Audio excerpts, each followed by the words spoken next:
8. The Flight of the Vampire. Count Dracula's plan had failed. The vampire was returning to his own country. In Transylvania, he would be safe. If the vampire reached Castle Dracula, he could rest and grow strong again. And while he lived, Mina was in terrible danger. Count Dracula had to be destroyed before he reached his castle.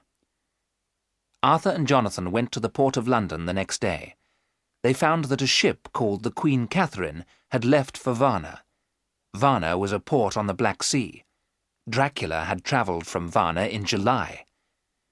When it was dark, a tall man had carried a huge wooden box onto the Queen Catherine. The man was Count Dracula.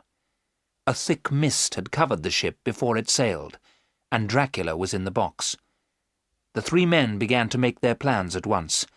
Mina was resting in her room. "Vampires cannot cross water without help," the professor explained. "But Dracula is travelling by ship because it is easier. He will not have to move his box until the ship reaches land. When the ship reaches Varna, Dracula will wait for darkness. Then he will carry the box from the ship. Later, the box, with the Count inside, will be taken to Castle Dracula. There, the vampire will be safe." "Then we must follow him," Arthur cried. "We must—" Van Helsing held up his hand. "Before we decide what to do," he said, "I have something to tell you. Mina must not know our plans." "Why not?" Jonathan cried angrily. "Dracula has harmed her most of all."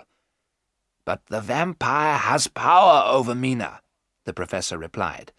"Perhaps he knows what she is thinking. Anything we tell her, he will know." No one spoke. Van Helsing and Arthur looked at their friend sadly. "You are right," Jonathan said at last. "I will not tell Mina anything." "Then let us follow Dracula," Arthur said.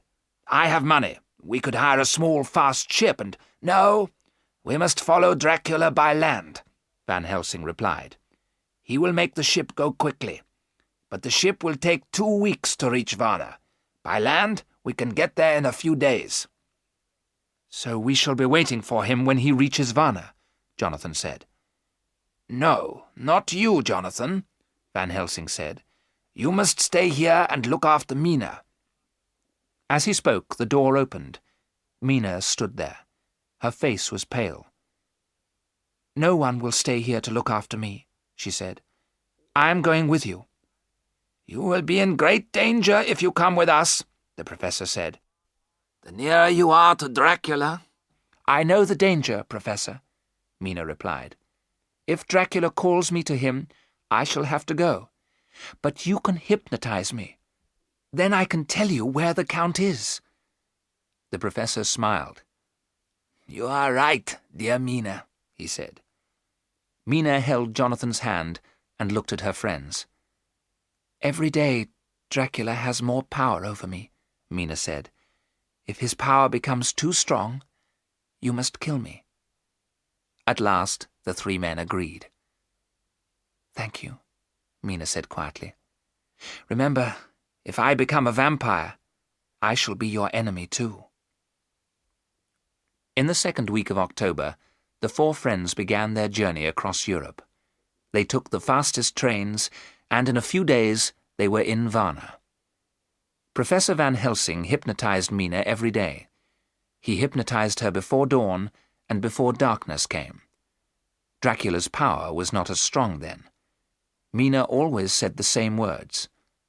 "Everything is dark. I can hear the wind. I hear the sound of moving water." So the friends knew that Dracula had not left the ship.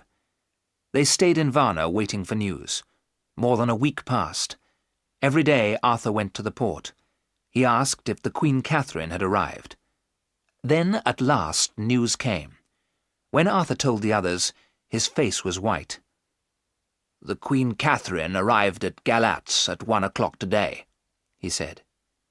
"My God, what shall we do?" Jonathan cried.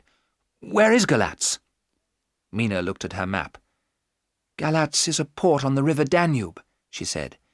"It is more than 200 kilometers away." "We must get a ship," Arthur said, but Jonathan did not agree. "I think we should go by train," he said. "What will Dracula do?" Mina asked slowly. "Will he go to Castle Dracula by water or by land? It is nearly sunset," she went on. "Professor, hypnotize me. I shall tell you what I can." Van Helsing did as Mina asked. At first she could not answer his questions, but at last she spoke.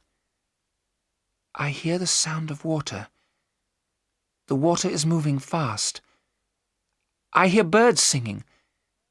It is dark, dark. I cannot tell you any more. His power is too strong."